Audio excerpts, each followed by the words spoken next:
Video is an important way to engage readers on your site. It's becoming more important every day. If you're in charge of content marketing, if you're in charge of engaging with readers and building leads for your site, you know that video can be both attractive but also a challenge to produce because it's time intensive, it's resource intensive, it costs a lot of money. What I want to show you today are some simple steps to harness the power of video without having to go through all of that trouble and expense. My name is Kwon. I'm a consultant from Birmingham. I'm also in charge of the Y'all Connect conference, which takes place June 12th. It's a conference dedicated to blogging, social media, and digital marketing. But if you have questions, just raise your hand at any point. Don't save them for the end. And if you're on Twitter, I'm at Wade on Tweets. You can feel free to share any and all of this presentation as we go along. You can live stream it on Meerkat. You can Instagram it, whatever you want to do. I've got all the slides available for you. If you come see me afterwards, I've got a link on where you can get the slides. And I'll throw in some tweets for you, so if you don't want to spend all of your time taking notes, for instance, using videos and blog posts can easily increase time spent on site. And the hashtag for this seminar is CCN15video. You are trying to build time on site. You are trying to build reader engagement. You want people to stick around. And so let's look at the 3 steps you're going to need to do to make this happen. First is search. You got to find the videos. Fortunately, there are tons and tons of videos out there. It's staggering how much video content is going up as I speak. The next thing you need to do is put it on your site. You've got to embed it in a post or a page or somewhere on your site so people can see it. It is shockingly easy to do. It gets easier with every year, but you can pick up and leave after that point in the presentation. You won't offend me because you'll be surprised at how easy it is. Once you publish it, you still need to share it with your audience. So we'll talk about some good promotional strategies that go beyond standard tactics like email blasts and sharing it on Facebook. Finding the videos, it's not difficult. We're going to use 2 sites that you probably use on a regular basis anyway, but I'm going to show you how to sift through a lot of those results so you can get to those videos faster. We always have to start with Google. Google is omnipresent. It's invaded all of our professional and our personal lives. And in searching Google, you have a great tool at your fingertips, which is there's a video tab on the Google search bar that you can use to narrow down results. Let me show you what I'm talking about. Who in here writes content or writes blog posts on a regular basis? Great, so there's at least half of you. Someone just tell me what the last blog post you wrote about was this week. Housing. I heard housing. Did you include any video on the housing? I did have pictures. And what was the gist of it? The need for more affordable housing in the urban core as Nashville expands. Okay, so the need for affordable housing in Nashville's urban center, right?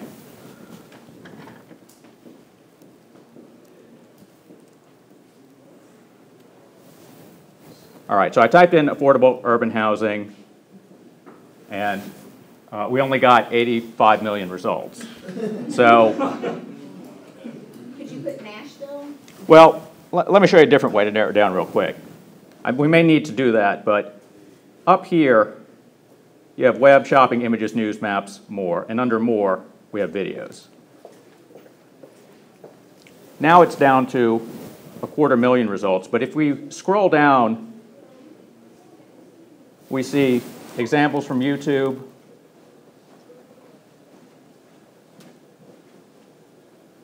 and all from YouTube on this page. Here's one from a news site. Here's one from the Huffington Post. But by using the video tab, you're only getting video content. And if you use search tools, which is now available once you click videos, it gives you even more options. If you want to narrow it down by the duration of the video, short videos versus long videos. When was it posted? Was it posted within the last month, the last week, the last day? So if you're looking for timely information, or if we wanted to narrow it down by only videos posted in 2012. Are they high definition videos versus standard definition? Are they closed captioned? Did they come from YouTube or C-SPAN or Bloomberg? So if you wanted to narrow it down by news organization, so I clicked on C-SPAN, now all of the video results are related to affordable urban housing, but from C-SPAN's site. So we went from just doing a normal Google search where we'd have to go through page after page of results that don't apply to us to just video results, to even more choices based on the length of the video, the source of the video, the quality of the video, and so on. If you do these searches a few times, they'll become second nature. You won't have to think about them. It'll just be like Googling anything else. But it is a huge time saver to be able to use Google to narrow it down to video content.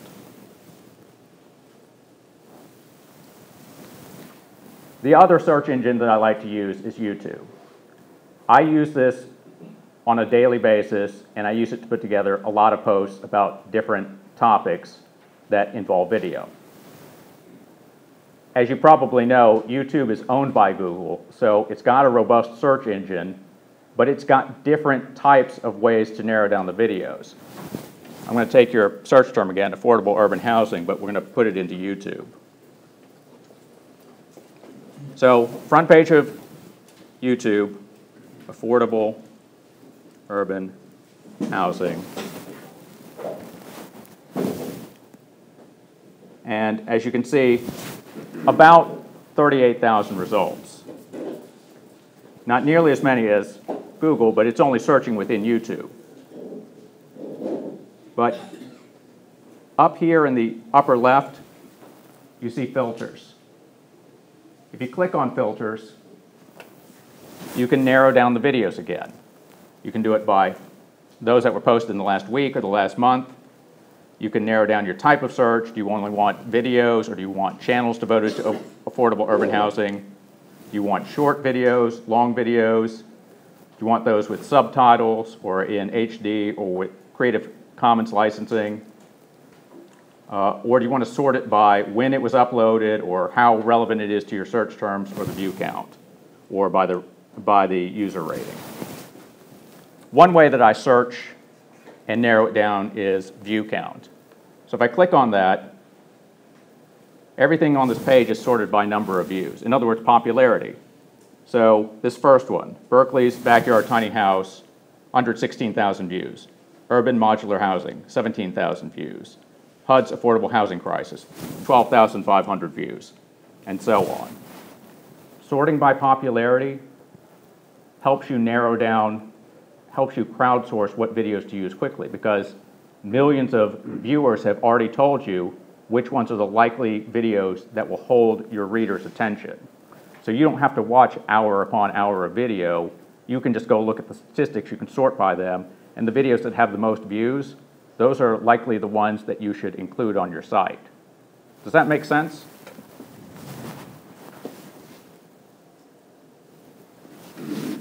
So YouTube has a robust search engine like Google.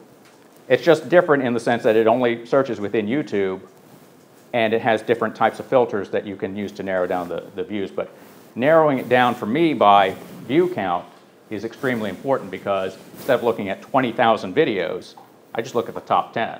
I might even just look at the top 5 and include one or more of those. So find videos to post using Google's video tab and YouTube, CCN 15 video.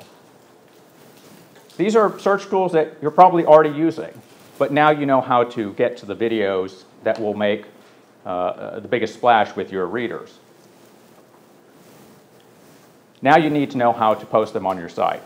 And I wasn't exaggerating when I said how stupidly easy this is. You're going to wonder why I'm even wasting time showing you. But for those of you who have not seen the magic of posting videos, this is important to know. So you've gone to the trouble to find videos, and you need to get them onto your site or in a blog post or on a page. And if you use a content management system that includes Embed, you're in luck. Embed is a relatively recent development where it allows you to include rich media content on your site without having to code it in or do any fancy programming or anything like that. And I am not technically oriented, so this is perfect for me. I've been a WordPress user for 10 years. How many of you use WordPress in some capacity? Great, so this is going to apply to most of you. WordPress has Embed built in. Several other content management systems have Embed built in. If you were to take a link to a YouTube video and copy it, and then open a blog post and paste it on its own line, you get a fully formed video. And I'll show you what I'm talking about because it's really that easy.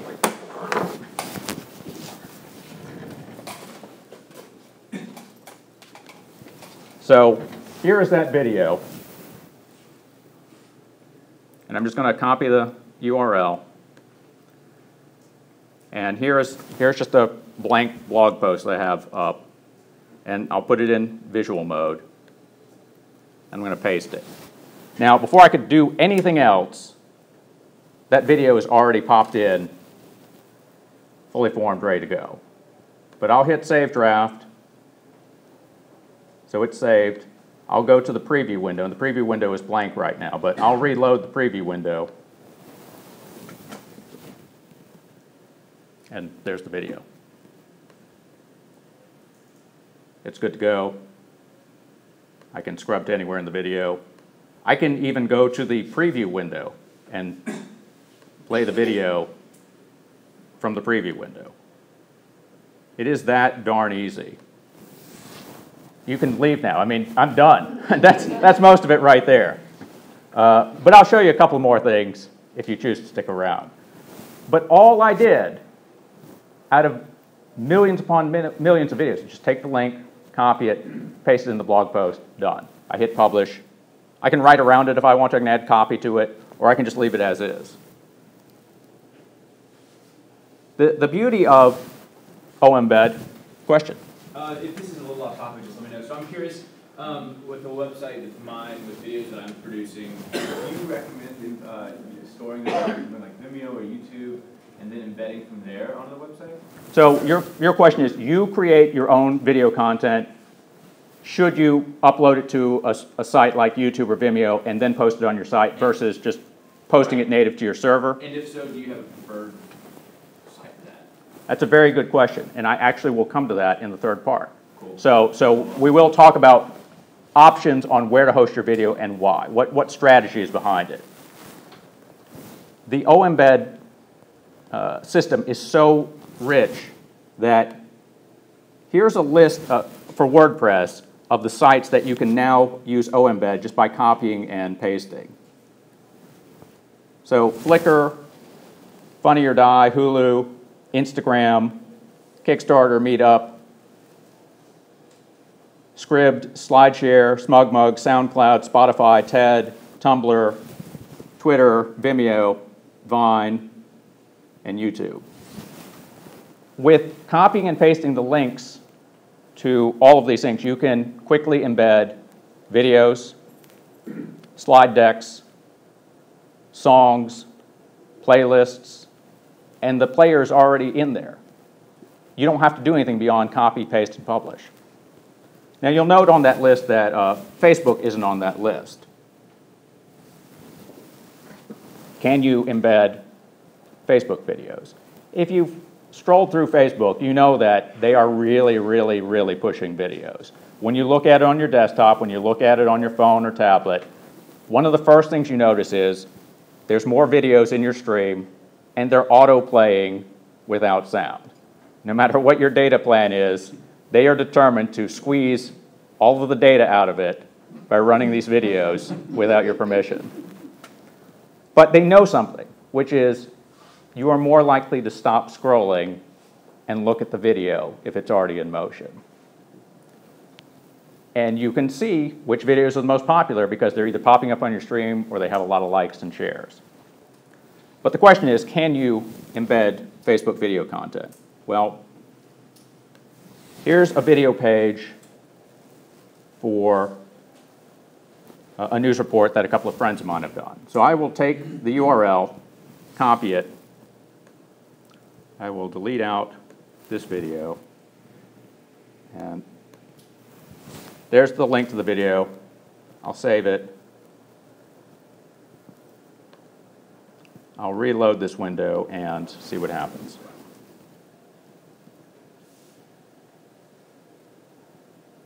That's the video from Facebook. And as you can see, I didn't have to do anything other than paste the URL and publish it. So if you see video content on Facebook, you can embed it. It may not be on that WordPress list of embed sites, but you can do it. And it's no harder than pasting any other URL.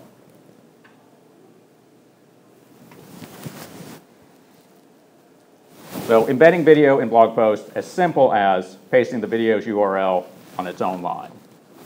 Question? I have a question about Facebook privacy. So does the video have to be public, available to the public to be able to use it like that? In what format does the video have to be published or public so that you can share it on your site? I believe it's got to be public. But it's easy to test, which is go find a public video and go find one that's only shared among friends and test it out. But I'm willing to bet that the other one will just show up as the URL itself in text. But that's a good question because as much as we may joke about Facebook privacy, they are trying to get their controls right. And so if we accidentally share a video that's not made public, it'll probably block the video. But I'm not 100% sure, because I went out of my way to find a public video, so it's worth testing. But it should be easy enough to test. So if it's not on the Embed list, or if you're working with a site that doesn't have Embed, you might have to use Embed Codes. I've been blogging for 10 years, and in the dark ages, this is how we posted video. And it was a real pain in the neck. And I spent a long time trying to get the codes to work and make sure they didn't break my site and make sure they didn't display funky or weird or that it didn't screw up the user's browser. Because, I mean, when you're dealing with people who are looking at your site on Internet Explorer or Firefox or Safari, because Chrome didn't exist yet, you just don't know what's going to happen. But embed codes are useful to know because in that 1% of the time where you're trying to host a video and using the URL doesn't work, this is how you do it.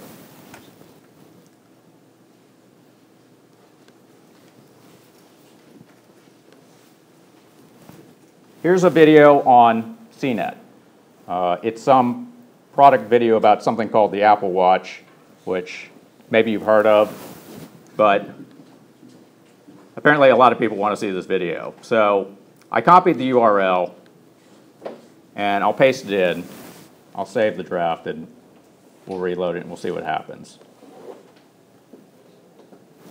So what happens is it just puts out the URL. That's it. It's not even linked. So I click on it, nothing happens. So this is not an embed video. I have to find the embed code, and sometimes they don't make it easy to find. On this video, it's hiding under this gear icon or the settings button.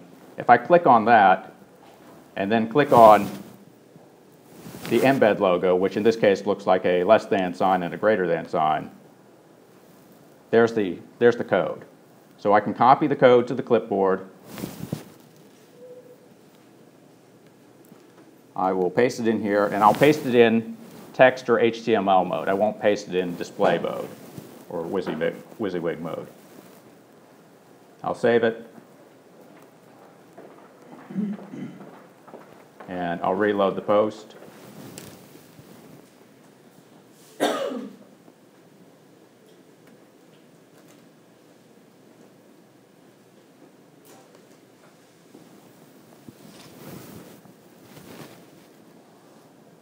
And the video's been embedded, including the pre-roll ad that goes before it. Slightly more difficult than the embed method. That one I copied the URL and pasted it. This one I copied the embed code and pasted it. Slightly more difficult, but not really. So now you can post just about any video that you find. If you can't post it using one of these two methods, you probably aren't going to be able to share it. But 99.9% of the time, this should cover it.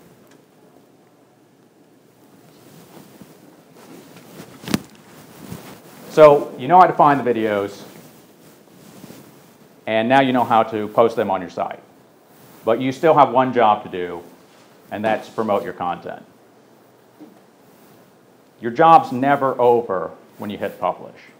The speaker, Laura Creekmore, was talking about this in terms of content marketing, content management, content strategy. You have to be able to share what you put out there so that people can see your content.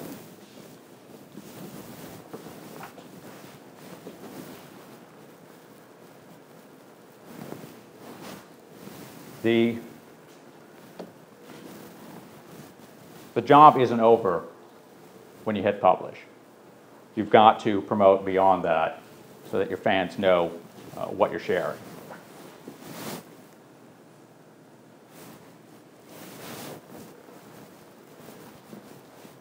Let's talk about some things beyond the standard tactics like email and Facebook. Let's talk about some other channels that you can think about. How many of you use Vine? How many of you use Instagram? Okay, so a lot of Instagram users. Those not familiar with either, Vine is a video sharing platform, but the videos are limited to a maximum length of 6 seconds. Instagram's a photo sharing platform, but it also allows you to share videos. Those videos can be up to 15 seconds long. You may not think you can do a lot with 6 or 15 seconds. It's the same argument that people have made about Twitter for a long time, which is you can't really say a lot in 140 characters. But if you've used Twitter, and I use it a lot, people can be amazingly profound and creative and funny in the limitation of 140 characters. Well, the same can be said of Vine and Instagram videos. If you've ever seen a Best of Vines compilation, you've seen some really creative work in those very short videos. And along with the slides, I've got a worksheet with links, and one of the links will take you to some of the best Vine videos out there. Instagram, same thing. You have the capacity to share really good information in short videos. This is the way that we use Instagram. So I mentioned that I run a conference in Birmingham called Y'all Connect. And we bring in speakers from across the country, and they talk about stuff like SEO and metrics and email marketing and interaction and customer service and so on. And we film all of them. So each hour-long session exists as a video on our site, and people can come and preview the videos and buy them and download them and stream them and so on.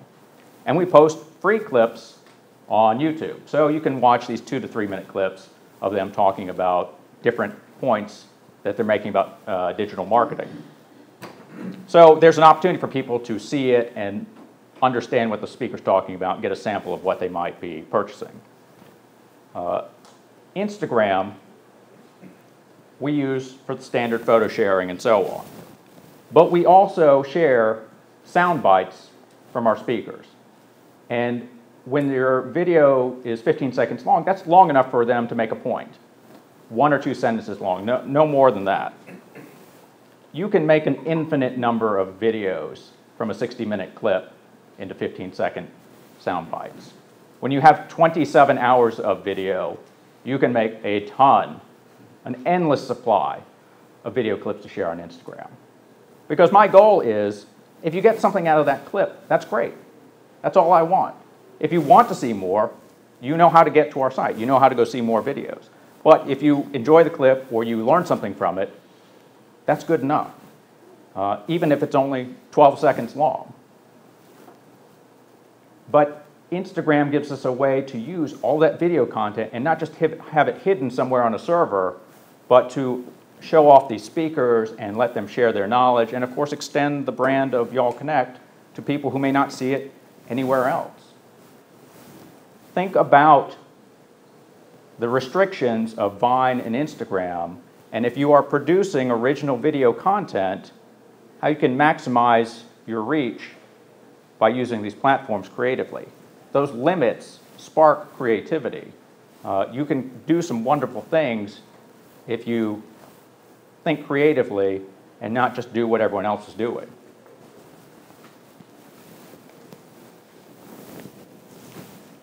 One thing to keep track of about social media channels is when you share a blog post on social media, depending on the channel, it may just share the link or some shortened version of the link, or it may share the link and the headline, or both of those plus a snippet, or it may share all of those plus a thumbnail from the article. Or instead of that, if you have video prominent on that post, it may embed the video itself. I'm a heavy Pinterest user, and sometimes I'll share blog posts on there, mine or someone else's, and if there's a video somewhere in that blog post, the pin will not be a photo, it'll be the video. And if you hit play on the video, it'll just start playing. You don't have to jump to another site or anything. That's good and bad. It's good in the sense that Pinterest users don't have to leave the site or the app to see the content. The bad is for the site owner because they may never come visit your site. But if you're producing your own video content, that's okay. I'm okay with that because I just want them to learn or get something out of it. If they repin it, if they like it, or if they just enjoy it, that's fine. But I know that when I share content on different social media channels, I think about how it's going to display, what the audiences are, and what they're looking for. So I may have to tweak a post or tweak how I present it in a certain social media channel to get maximum impact. So as you share content that has video embedded in it, think about your different audiences if you're using these channels and how it's going to render when you post it. So coming back to your question about original video content. I mentioned that we sell our videos, but we break them up into clips and we post a lot of them on YouTube. This was deliberate, but we didn't know what all the benefits might be or all the risks might be. But we found some hidden benefits to posting a lot of clips on YouTube. We could have hosted them ourselves, but I like the search engine, the SEO value that you get out of posting on YouTube. And so every video clip, we title it properly, we put links back to our site, we put in keywords, we put in a short description, and we even brand the video. So the intro and the outro has Y'all Connect and y'allconnect.com somewhere in it. So whether you watch the video on YouTube, or you watch it on your phone, or you watch it on someone else's site, or you watch it on our site, you can find us. If you really like the clip that much, you can go find more of the videos in the channel, or you can come to the site and find out more about the event. One of the hidden benefits is I showed you how easy it is to embed the videos. So anyone in this room can now take any video on YouTube and embed it in their site. There are also automated bots that scrape the web for certain types of videos, keywords, topics, and so on. And they build sites around these keywords and topics, and they get a lot of traffic. Well, I found that a lot of the Y'all Connect videos were ending up on some of these sites, and that's fantastic because even if it's not sending traffic directly to our site, it's adding to our view count on videos, and people are seeing our branded videos on their site. So it's really a win-win situation. When you post on YouTube and you label everything properly, you can get some side benefits like that, like additional views and traffic and so on. Well, what about other places like Vimeo? I'm not terribly familiar with how they differ and how they overlap and things like that. I have not used Vimeo as much. You were asking the difference between like YouTube, Vimeo, and so on. Yeah, why one person would choose one over the other. I don't have a great answer to that. I've used Vimeo. We use it to host all of our videos for sale, but in terms of like promotional clips and so on, I went with YouTube first just because I figured everyone's on it, and so that gave us the maximum impact. But I really haven't experimented that much to see if we would generate more traffic or search or something else through Vimeo. It may be one of those where you just have to test it out and see, like, post to both and see what gets you better traffic. A little less restrictive, I think. Vimeo? So Vimeo's less restrictive in what sense? Well, YouTube has censoring and different things, and sometimes they interfere, I think. Not maybe as much, but they used to at least. Sure. So some people like Vimeo better. Gotcha. For Embedding issue, we post all of our content to Vimeo because it's higher quality always. But the other part of it is YouTube is the second largest search engine next to Google in the world.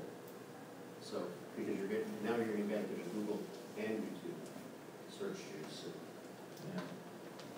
This, you probably know this, not only is it getting huge search traffic,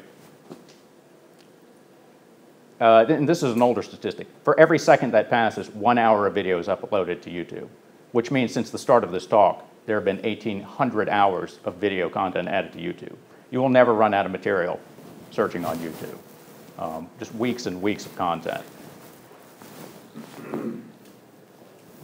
When I think about YouTube, you know, I think about the way people see music videos these days. It used to be that they were trapped on one channel on cable or late at night on network TV. And now you can pull them up on any device in this room, you pick your artist, pick your song, and you can likely find a video for it. The most watched clip ever on YouTube is a music video. Does anyone actually have an idea what that clip is? Say it. Gangnam Style. Yes, yes. Gangnam Style by Psy is the most watched clip. 2 billion views. It's not in English. It's not in Chinese. It's in Korean. I'm Korean and I don't understand it. But it's just like any other music video out there. The record company spent $10,000 to $50,000, and it's there to show off the music, show off the artist, but also sell albums, sell concert tickets, and make you aware of this guy. I'm sure they would have been happy with a few hundred or a few thousand sales within Korea. Instead, it skyrockets to the #1 most viewed YouTube clip of all time. Your content that you're creating exclusively, video content, it may not go as viral as this one, but by posting on YouTube, you allow people to share it. You allow people to comment on it. You allow people to like it. You allow people to forward it to other people in emails and on Facebook and on Twitter and so on. And if it's good or it's interesting or it's funny or it's different, it will help your content, your brand, your marketing stand out. Vine, Instagram, and YouTube are great sites to promote video content. CCN 15 video. But I've probably watched that clip 20, 30 times. I can't get enough of it. Did you have a question? Yeah, I have a question. Yeah. Whenever you're posting other person's blog or another person's photo, you usually tag that person or you credit them. Do you recommend doing similar things with video, crediting the website you got it from? You get in any trouble for reposting something with video? So the question was, sometimes when you're posting other people's content, like photos and text, you ask them for permission or they license it so that you can share it. But videos, what should you do in terms of getting permission and so on? This is my rule of thumb, but I don't think it should apply to everyone. I think you have to go with where you're comfortable. My rule of thumb is if it's on a legitimate site like YouTube or Vimeo and it's available for public sharing, I will share it. I will not seek permission. I might label it so people know who the artist is or who the publisher is, but I may not do any steps beyond that. If it's set up that you can't share it, then there's no way you can do it anyway. But my assumption is that if the publisher has set the video so that it can be publicly viewed and publicly embedded, which YouTube has controls to limit one or the other, then it's okay for me or anyone else on earth to share it. Does that make sense? Oh, absolutely. I just didn't know if you typically, I got this video from, just to kind of give them a kind of a link as well, kind of helping them out as you share the video. Depends on the video and the context around it. I usually try and describe the video because I need the metadata to show up because Google can't search video and photo content. So I put in keywords, metadata, alt text, and so on, and label it so that it can see that part of it. So that's more of just a search, an SEO function than it is a link karma function.